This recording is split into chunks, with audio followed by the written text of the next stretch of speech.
Hi there, Kevin. Nice to see you. You too. Now, you're on only recently to discuss this very crisis, the migrant crisis, and you and I both agreed that things could only get worse. And here we are 2 weeks later. They are much worse. And your colleague, Nigel Farage, has uncovered this embarrassing fact that right in the heart of Priti Patel, the Home Secretary's constituency of Witham in Essex, there's a rather nice looking hotel, completely booked with asylum seekers for the foreseeable future. That's where they're going to be, probably for years. This is getting beyond a joke, isn't it? Well, it's extraordinary. I mean, you've got a situation where Nigel was informed by a member of the public about this hotel in the Home Secretary's constituency. He goes there. They had obviously been pre-warned. All of the hotels have obviously been sent a photo of Nigel.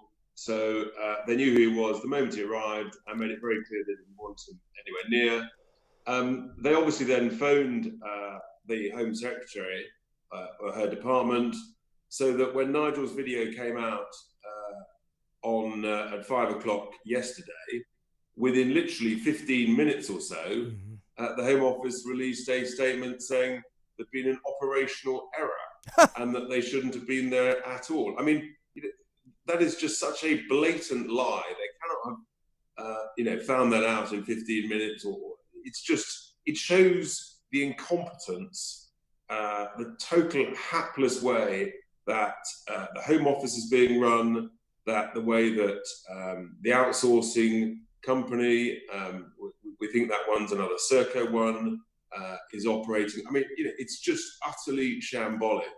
Yeah, and you and I and taxpayers up and down the country, we are paying a fortune because of this incompetence. I'll tell you what I found disquieting about Nigel's report was when he went into the hotel, he arrived at the hotel, and standing outside were a whole raft of asylum seekers, clearly, all having a cigarette. So there were about 20 of them outside the hotel having a smoke. Then he went inside, and clearly they, as you indicated, they were expecting him, and they sort of locked him down and kicked him out and slammed the door of his car, and a security man told him to get out of their private property, and clearly they're trying to, this was an indication that what the government's trying to do about all this is keep it under a cloak of secrecy, that the more this happens, the less they want us to know.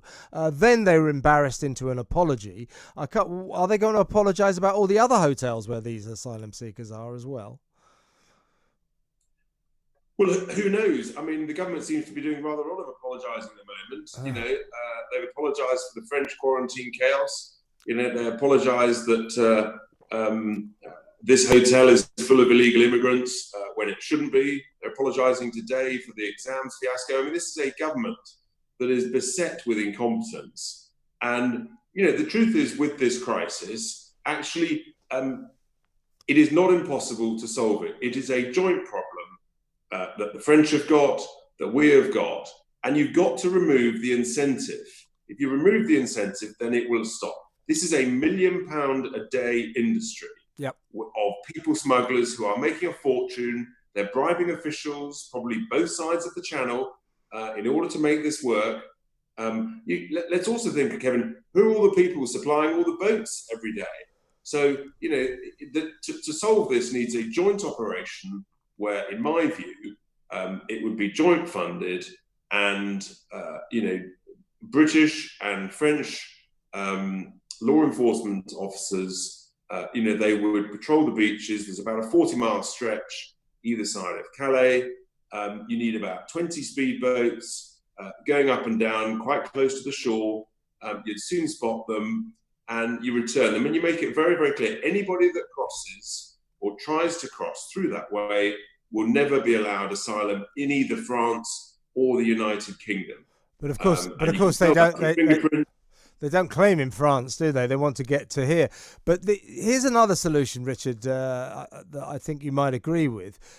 Given that these guys because they are mostly young men.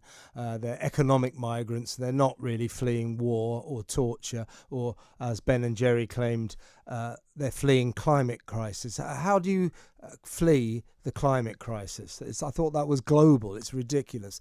But here's a solution. In Australia, they had a similar problem. Boats coming over from Indonesia.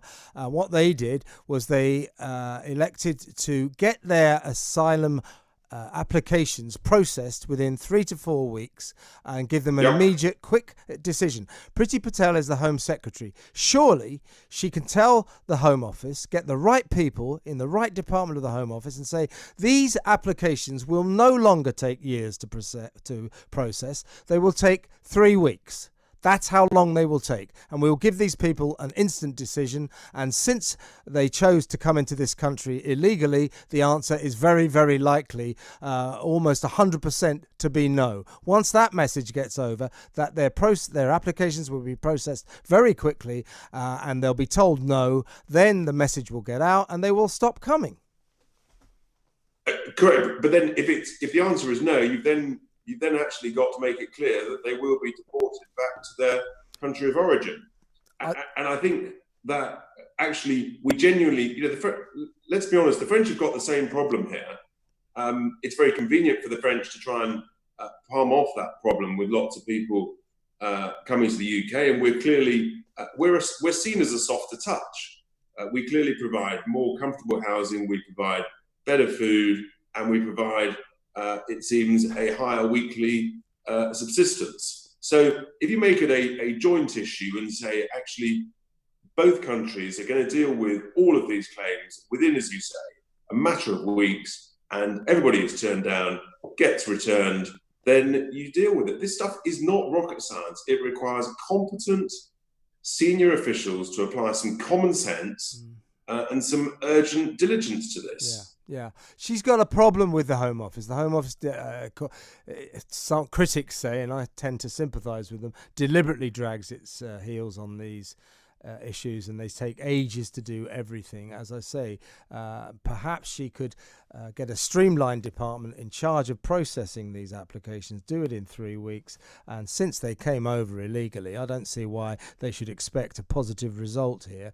And then I think we could shoulder the bill for a while just to fly these people to their various home countries, could fly them back, because fairly soon we wouldn't have that expense, because they wouldn't be coming, because they'd know that in a month they're out of here and they're back to where they came from. But the truth is, Kevin, if she phoned you and I up and said, Kevin and Richard, I need you to set up a department, bring in a new team from the private sector to sort this out, because it's clear the Home Office hasn't got the right people, we could do it. Yep. We know how to get this stuff done, and it would be absolutely transformational. And that's what this government needs to learn to do. It needs to bring in better people from the private sector to come and help, because my word, they need so much help in so many areas. This is just one of a rolling set of shambolic, incompetent fiascos that this government is presiding over. I tweeted out earlier today, Kevin, that I thought that Theresa May's government was the most incompetent with the least talent. I actually now think, I tweeted it as a question, is Boris's government even worse? Heaven forbid.